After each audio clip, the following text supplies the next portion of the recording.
Hello friends, नमस्कार। आप सभी का मेरे चैनल में एक बार फिर से बहुत बहुत स्वागत है। जय श्री कृष्णा, राधे राधे। आज हम सुनेंगे ज्येष्ठ मास संकष्टी गणेश चतुर्थी की व्रत कथा। तो चलिए बिना देरी किए कथा सुनते हैं। तो एक बार प्रेम से बोलिए श्री गणेश भगवान की जय, एक दंत महाराज की जय, विनायक देवता की जय। सबसे पहले मैं बता दूं कि तिथि और चंद्रोदय के बारे में। तो इस बार संकष्टी चतुर्थी का जो व्रत है 26 मई दिन रविवार को रखा जा रहा है। सुबह से लेकर रात को चंद्रोदय तक रहेगा और 26 मई रविवार को चंद्रोदय जो होगा रात को 10:30 पर होगा। चंद्र देवता की पूजा इस समय करनी है। इस समय आप अपना उपवास जो है खोल सकते हैं। भगवान गणेश को अन्य देवी देवताओं में प्रथम पूजनीय माना जाता है। भगवान को बुद्धि, बल और विवेक का देवता माना जाता है।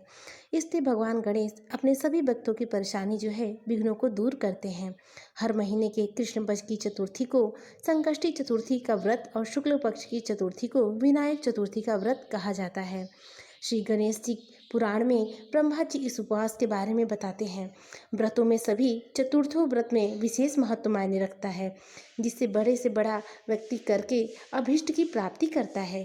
चतुर्थी के व्रत में सुबह विघ्नहर्ता गणेश जी की पूजन करके दिन भर उपवास रखा जाता है। शाम के समय एक बार फिर से पूजन करके कथा पढ़ी जाती है अथवा सुनी जाती है तथा चंद्रोदय होने पर चंद्र देवता को अर्घ्य देकर इसका पारण किया जाता है। बिना कथा सुने व्रत अधूरा रहता है, लेकिन जो भक्त व्रत नहीं रख पाते उन्हें भी गणेश जी की पूजा करके व्रत की कथा पढ़नी और सुननी चाहिए। इससे आपको बहुत ही पुण्य फल की प्राप्ति होती है। ज्येष्ठ कृष्ण पक्ष की संकष्टी चतुर्थी को संपूर्ण कथा इस प्रकार है। एक समय देवी पार्वती जी ने गणेश जी से पूछा, हे पुत्र, ज्येष्ठ मास की चतुर्थी का किस प्रकार से पूजन करना चाहिए? इस महीने की गणेश जी का क्या नाम है? भोजन के रूप में आप कौन सा पदार्थ ग्रहण करना चाहेंगे? इसका विधि आप संक्षेप में बताइए। तब गणेश जी ने कहा, हे माते, ज्येष्ठ कृष्ण चतुर्थी सौभाग्य और प्रतिपदायिनी है। इस दिन मूषक रथा नामक गणेश जी की भक्ति पूर्वक पूजन करना चाहिए। इस दिन घी निर्मित भोजन पदार्थ अथवा लड्डू, हलवा, पूड़ी इत्यादि बनाकर गणेश जी को समर्पित करना चाहिए। हे माते, द्वापर युग में राजा युधिष्ठिर ने इस प्रश्न को भगवान कृष्ण से पूछा था और उन्होंने उत्तर में जो कुछ कहा था मैं उसका इतिहास का आपको वर्णन करता हूँ। आप श्रद्धापूर्वक होकर सुनिए। श्री कृष्ण ने कहा, हे राजा युधिष्ठिर, इस कल्याणदात्री चतुर्थी का जिसने व्रत किया उसे जो फल प्राप्त हुआ उस पूर्वकालीन इतिहास का वर्णन कर रहा हूँ, उसे सुनिए। सतयुग में 100 यज्ञ करने वाले एक पशु नामक राजा हुआ करते थे। उनके राज्य में दयादेव नाम का एक ब्राह्मण रहता था। वेदों के निष्ठात उसे 4 पुत्र थे। पिता ने अपने पुत्रों का विवाह गृह सूत्र के वैदिक विधान से किया था।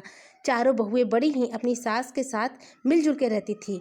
हे सासू, मैं बचपन से ही संकट नाशक गणेश चतुर्थी का व्रत करते आई हूँ। मैंने अपने पिता के घर में इस शुभदायक व्रत का पालन किया है। अतः हे माते, आप मुझे यहाँ व्रत अनुष्ठान करने की अनुमति प्रदान करें।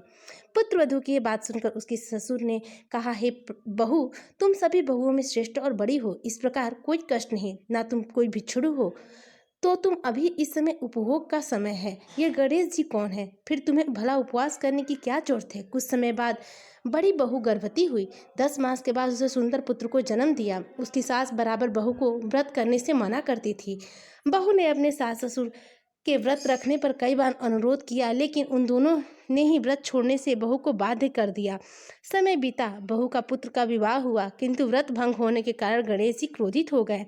उसके पुत्र के विवाह के समय में वर वधू से सुमंगली के समय पुत्र का अपहरण कर लिया। इस अनहोनी घटना से मंडप में खलबली मच गई।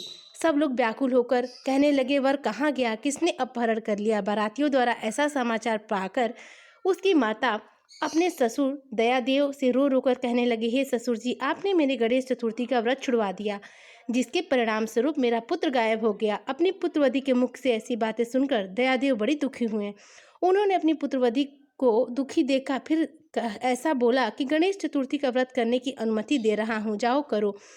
अब पुत्र वधू हर महीने संकष्ट नाशक गणेश जी का चतुर्थी का व्रत करने लगे। इसके कुछ समय पश्चात जिस कन्या से उसके पुत्र का विवाह होने वाला था, उस कन्या के घर में एक वेदज और दुर्बल ब्राह्मण भिक्षा के लिए गया। ब्राह्मण ने कहा, हे बेटी, आज मुझे भिक्षा में इतना भोजन दो कि मेरी भूख शांत हो जाए। उस ब्राह्मण की बात सुनकर धर्मपरायण कन्या ने उस ब्राह्मण को विधिपूर्वक पूजन किया, भक्तिभाव से भोजन कराया। उसके बाद ब्राह्मण को वस्त्र आदि देकर कन्या ने सेवा से संतुष्ट किया। ब्राह्मण कहने लगा, हे कल्याणी, तुम पर मैं प्रसन्न हूँ। तुम अपनी इच्छा के अनुकूल मुझसे वरदान प्राप्त कर लो। मैं ब्राह्मण वेशधारी गणेश हूँ, तुम्हारी भक्ति के कारण यहाँ प्रसन्न होकर आया हूँ। गणेश जी के मुख से ऐसी बातें सुनकर कन्या ने कहा, हे प्रभु, यदि आप मुझसे प्रसन्न हो तो मुझे मेरे पति के दर्शन करा दीजिए। कन्या की बात सुनकर गणेश जी ने कहा, हे सुंदर विचार करने वाली, जो तुम चाहती हो वही होगा। तुम्हारा पति शीघ्र ही लौट आएगा। कन्या को इस प्रकार का वरदान देकर गणेश जी अंतर ध्यान हो गए। फिर उसी समय की बात है, सोम शर्मा नामक ब्राह्मण एक वन में उस ब्राह्मण के बालक को नगर में ले आए और पौत्र देखकर दयादेव ब्राह्मण बहुत ही प्रसन्न हुए। बालक की माता की प्रसन्नता की तो सीमा ही नहीं रही। साथ ही संपूर्ण नगरवासी भी बड़े प्रसन्न हुए। बालक की माता ने अपने पुत्र को हृदय से लगा लिया और कहने लगी, गणेश जी की कृपा से मैंने अपना खोया हुआ पुत्र प्राप्त कर लिया। उसे नए वस्त्र आभूषण से सजा दिया। देव ब्राह्मण ने बार बार सोम शर्मा को प्रणाम करके कहने लगे, हे द्विज, आपकी कृपा से मैंने अपने खोए हुए पुत्र को प्राप्त किया है।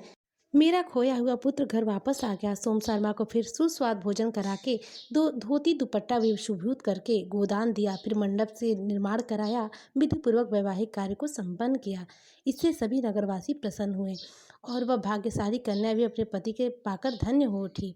ज्येष्ठ मास के कृष्ण पक्ष की चतुर्थी तिथि को मनुष्यों को मनोरथ पूर्ण करने वाली इस चतुर्थी का व्रत जरूर करना चाहिए। इस दिन एकदंत गणेश जी की पूजा अवश्य रूप से करनी चाहिए। जो लोग भी ये व्रत करते हैं उनके पति और पुत्र की आयु दीर्घायु होती है। गणेश जी उनकी सदैव रक्षा करते हैं। ऐसा श्री कृष्ण भगवान ने युधिष्ठिर जी को बतलाया था और यही ज्ञान माता मैं आपको बतला रहा हूँ। गणेश चतुर्थी का ये व्रत हर महिला को अपने पुत्र और पति के लिए सर्वोत्तम रूप से करना चाहिए। पूरे दिन निराहार रहकर व्रत करे तथा रात में चंद्रोदय को अर्घ देके ही अपना व्रत खोले। अपने पुत्र की और पति की मंगल कामना के लिए भगवान गणेश जी से प्रार्थना करनी चाहिए।